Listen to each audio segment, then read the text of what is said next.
Yes, good afternoon 9th class students. कल हमने 4.1 solve की थी। आई होप आपको आ गई होगी 4.1। कोई प्रॉब्लम है तो आप पूछ सकते हैं।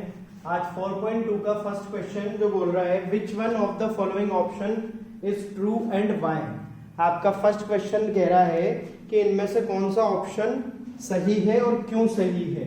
इसमें क्वेश्चन दिया हुआ है y equals to 3x plus 5। इसका यूनिक सॉल्यूशन होगा या ओनली 2 सॉल्यूशंस होंगे या इनफाइनाइटली मैनी सॉल्यूशंस होंगे। आपको बताना है कि इसके कितने सॉल्यूशन होंगे, मतलब यूनिक सॉल्यूशन होगा कि 2 सॉल्यूशन होंगे या इनफाइनाइटली मैनी सॉल्यूशंस होंगे। तो देखो इसका जो सॉल्यूशन है उसमें आपको सिर्फ इतना सा लिखना है कि ये जो थर्ड ऑप्शन है ये ट्रू होगा क्योंकि ये एक लीनियर इक्वेशन है। लीनियर इक्वेशन इन 2 वेरिएबल्स, मतलब जब आप इसके एग्जांपल्स और थ्योरी पढ़ोगे तो उसमें आपको लिखा हुआ मिल जाएगा कि अगर आपके लीनियर इक्वेशन आती है 2 वेरिएबल्स में तो उसके इनफाइनाइटली मेनी सॉल्यूशंस होते हैं। तो ऑप्शन 3 इज ट्रू। ठीक है ना। लीनियर इक्वेशन इन 2 वेरिएबल्स के हमेशा इनफाइनाइटली मेनी सॉल्यूशंस होते हैं, इसलिए ऑप्शन 3 ट्रू है। ये आपके फर्स्ट क्वेश्चन का सॉल्यूशन हो गया।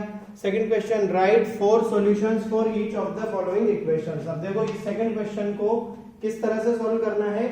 2x plus y equals to 7, ये आपके फर्स्ट क्वेश्चन है। इसमें क्या करना होता है कि आपको x की वैल्यू पुट करके y की वैल्यू निकाल लीजिए या y की वैल्यू पुट करके x की वैल्यू निकाल लीजिए और फिर उसमें आप कम से कम 4 वैल्यूज तक इसके आंसर निकालिए। तो सबसे पहले हम क्या करते हैं, यहाँ पे x की वैल्यू 0 रखते हैं। कहां पे? इस इक्वेशन में।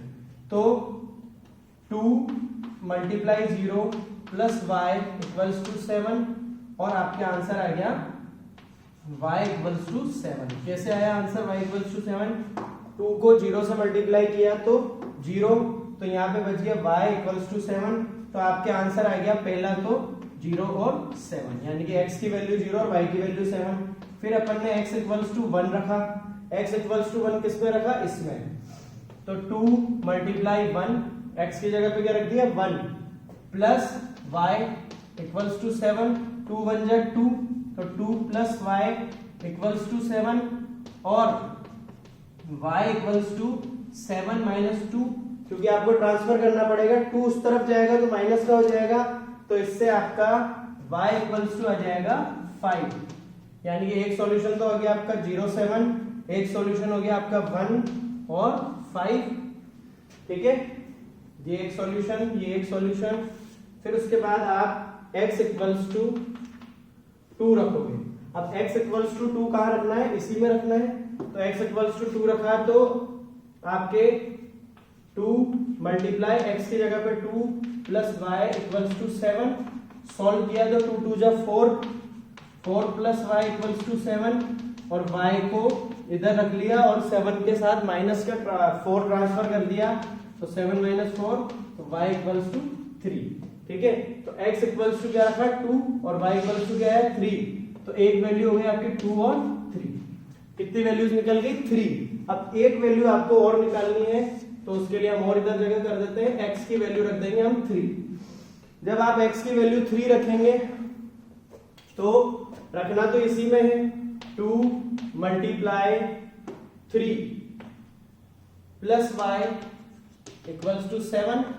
3 2 जा 6 plus y equals to 7, y equals to 7 minus 6 और y इक्वल्स टू 1। और यहां पे आ गया आपका आंसर 3 और 1, 3,1। इस तरह से आपका आंसर क्या आ जाएगा? 0 7 1 5 2 3 और 3 1। आप पीछे आंसर देखेंगे तो आपको यही आंसर मिलेगा। क्या क्या आंसर हो जाएंगे? x इक्वल्स टू 0 पे y equals to 7, x equals to 0 पे y equals to 7, x equals to 1 पे y equals to 5, x equals to 2 पे y इक्वल्स टू 3 और x इक्वल्स टू 3 पे y इक्वल्स टू 1। ये 4 answers हो जाएंगे क्योंकि आपसे 4 ही क्वेश्चंस में पूछा है। उसके बाद आपका सेकंड क्वेश्चन, थर्ड क्वेश्चन इसी तरह से आपको सॉल्व करने हैं। कौन से का? 4.2 का सेकंड का फर्स्ट मैंने सॉल्व कर दिया, सेकंड और थर्ड भी आपको इसी तरह से सॉल्व करने हैं। सेकंड वाले क्वेश्चन में थोड़ा सा इसने पाई दिया हुआ है तो उसको देख लेते हैं अभी, पाई को कैसे सॉल्व करना है। ठीक है, ये आप बोर्ड से नोट कर लीजिए एक बार। तो ये आपका एक्सरसाइज 4.2 का सेकंड क्वेश्चन का सेकंड है, इसमें पाई आ रहा है तो आप कंफ्यूज ना हो। Pi x plus Y equals to 9, x equals to 0, तो एक्स इक्वल्स टू 0 रखते ही पाई की जगह पे पाई और एक्स की जगह पे 0, तो pi multiply 0 plus Y equals to 9, Y equals to 9। ठीक है, कैसे आया? पाई को 0 से मल्टीप्लाई किया तो ये पूरा 0 हो गया, ये 0 हो गया तो y इक्वल्स टू 9 ही बचा। तो एक आंसर तो आ गया 0 और 9। पहला आंसर क्या मिल गया आपको? 0 और 9। सेकंड आंसर के लिए x इक्वल्स टू 1 रखा, pi into 1 plus y equals to 9, pi plus y equals to 9, y equals to 9 minus pi. तो दूसरा आंसर क्या हो गया आपके? 1 और 9 माइनस पाई। तीसरे आंसर के लिए x इक्वल्स टू 2 रखा, इसमें x की जगह पर 2 रखा तो 2 into pi plus y equals to 9, answer आ गया y equals to 9 minus 2 pi. ये हो गया आपका थर्ड आंसर। और फोर्थ आंसर के लिए x इक्वल्स टू 3 रखा तो pi into 3 plus y equals to 9, 3 pi plus y equals to 9। तो चौथा आंसर हो गया आपके 3 और 9 माइनस 3 पाई। इसी तरह से आपका सेकंड का थर्ड क्वेश्चन भी हम करते हैं। सेकंड का थर्ड क्वेश्चन कैसे होगा? सेकंड का थर्ड क्वेश्चन है आपका x equals to, second question का third question x equals to आपके आ रहा है 4y। इसमें भी यही वैल्यूज पुट करेंगे हम। सबसे पहले x 0 पुट करेंगे, तो x 0 पुट करा तो 4y इक्वल्स टू 0 और y इक्वल्स टू भी 0। तो सबसे पहले वैल्यू आ गई आपकी 0 और 0। एक आंसर तो ये हो गया आपके। ठीक है, उसके बाद एक यहाँ पे सेपरेटर खींच देते हैं। इसके बाद आप x की वैल्यू 1 ले लेते हैं। अगर x की वैल्यू 1 ली तो 1 इक्वल्स टू 4y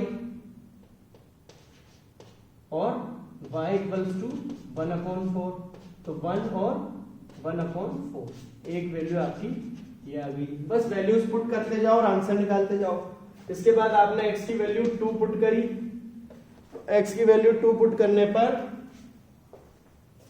x की वैल्यू 2 और x की वैल्यू 2 पुट करी, किसमें करी आपने? यहाँ पे।